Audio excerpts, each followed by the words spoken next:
chéris, j'espère que vous allez bien. Aujourd'hui, sur cette nouvelle vidéo, on va un peu parler de la critique et le préjudice. Donc, sans plus tarder, on se lance. Premièrement, je vais définir la critique. La critique est porter sur quelqu'un, quelque chose, un jugement défavorable en faisant ressortir le défaut, les erreurs, etc. et blâmer, désapprouver et condamner la personne. Donc, il y a des critiques qui sont positives et négatives. Il y a deux sortes de critiques. Il y a d'autres critiques négatives. Ça nous aide aussi prochainement à nous corriger, de faire ce qui est bien. Oui, la critique négative, je l'aime aussi vraiment. Ça nous aide à corriger nos fautes.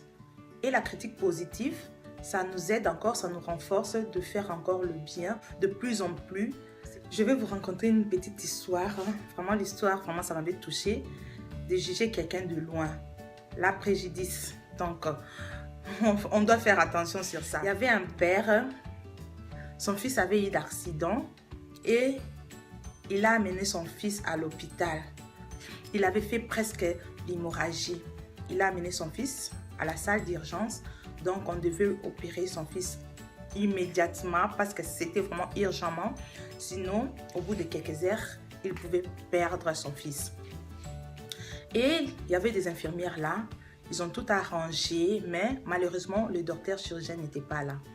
Les infirmiers ont dit au monsieur de patienter. Le docteur va arriver dans quelques moments pour intervenir l'opération de votre fils. Et le monsieur vraiment était très impatient et il était là. Il marchait de gauche à droite, il regarde quand est-ce que le docteur va venir, quand est-ce qu'il va revenir, vraiment, ça c'est quel genre de docteur, jusqu'à 7 heures, n'est pas dans son bloc, comme ceci, et le monsieur parlait. Mais les infirmiers comprenaient, le monsieur ne voulait pas perdre son fils, donc il était très inquiet. Et au bout de quelques minutes, 30 minutes après, le docteur chirurgien est arrivé et le père l'a dit, où étais-tu? Depuis là, mon fils a besoin de l'aide, donc je ne veux pas faire mon fils. Donc si aujourd'hui mon fils meurt, c'est toi qui es la cause, parce qu'on est là depuis et mon fils est là en train de souffrir, toi tu n'es pas dans ton bloc. Non, c'est pas. Le monsieur était très fâché, il parlait, tout le monde comprenait le monsieur, parce qu'il ne voulait pas perdre son fils. Il était sous choc. Il était vraiment sous choc et il parlait, il criait sur les infirmières, sur le docteur chirurgien. Et le docteur chirurgien, vraiment, il était vraiment patient. Il a dit au monsieur, non, ne t'en fais pas, je vais sauver ton fils. Il n'y a rien de tard. Je vais faire tout que ton fils puisse être guéri.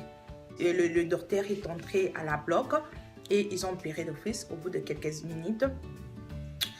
Le docteur est sorti. En sortant, le docteur a dit que, en tout cas, monsieur, j'ai bien opéré ton fils. Tout ça s'est bien passé. Ton fils, vraiment, il a repris la vie. Donc, je lui ai sauvé la vie. Gloire à Dieu, tout s'est bien passé. Mais je ne peux pas vraiment te détailler comment l'opération s'est déroulée. Je te laisse les infirmières, mon assistant. Comme ça, mon assistant va te...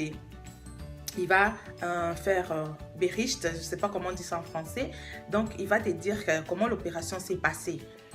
Et le docteur est parti. Le père était là, choqué. Il a dit, ça c'est quelle sorte de docteur? Mon fils était en cas urgent. Après l'opération, c'est le docteur qui devait me faire, qui devait me dire comment ça s'est passé. Et il me laisse comme ça. Comment le docteur peut être solo comme ça? Comme si le père était vraiment, oh non, insupportable. Et l'infirmière qui était là pour dire au monsieur comment l'opération était passée, il a dit non, l'opération s'est très bien passée. Ce que je vais te dire, il ne faut pas juger ce que tu ne connais pas. Si je te dis que le docteur, on l'a appelé urgemment, il était au cimetière en train d'enterrer son fils qui a perdu la vie aussi par l'accident, mais il a laissé sa famille, sa femme au cimetière et il a couru pour venir sauver ton fils. Donc, comme tu le vois, il est reparti encore continuer le funérail de son fils au cimetière. Et le monsieur a été choqué. Il ne pouvait plus parler. Il était là, bouche bée. C'est pour cela, par là, je vais dire, ne jugez pas de loin. Il faut savoir qu'est-ce qu'il y a au fond. le monsieur avait vraiment sous-estimé le docteur. Il a parlé ce qu'il voulait, mais le docteur a voulu sauver son fils, tandis que son fils aussi était mort par l'accident. Et aussi, le fils du docteur aussi avait l'âge du fils du monsieur. Le deux avait 18 ans. Quel choc! Le docteur vient pour sauver son fils, mais son fils est mort par accident. Donc, c'est pour cela, par là, je vais dire que ne jugez point. Ne jugez pas avant que vous puissiez savoir qu'est-ce qui se passe. Moi, je fais l'effort de le faire. Je sais que ce n'est pas facile. Je peux pas dire que non, moi, je ne le fais jamais. Non, je dis que je sais que ce n'est pas facile. Les autres savent. Et ils veulent seulement critiquer. Critiquer, donc la critique, c'est quelque chose de bon pour eux. Non. Jugez là quelqu'un. Regarde, celui-là, il est comme ceci, comme cela. Celui-là. Non, vous ne connaissez pas ce qu'il subit. Donc, aujourd'hui, cette petite vidéo, je l'ai prise seulement sur la critique et les préjudices. Ne jugez point. Ne jugez point afin que vous ne soyez point jugés. Moi, je fais l'effort de ne juger personne. Il y a quelque chose qui m'aide souvent.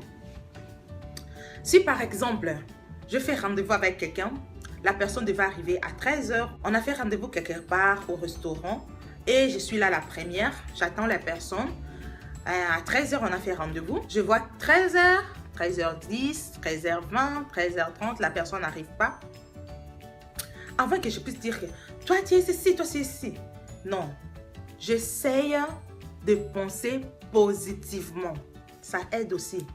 Peut-être en venant, la personne a une urgence, l'embouteillage, ceci, et la personne ne peut pas arriver à temps.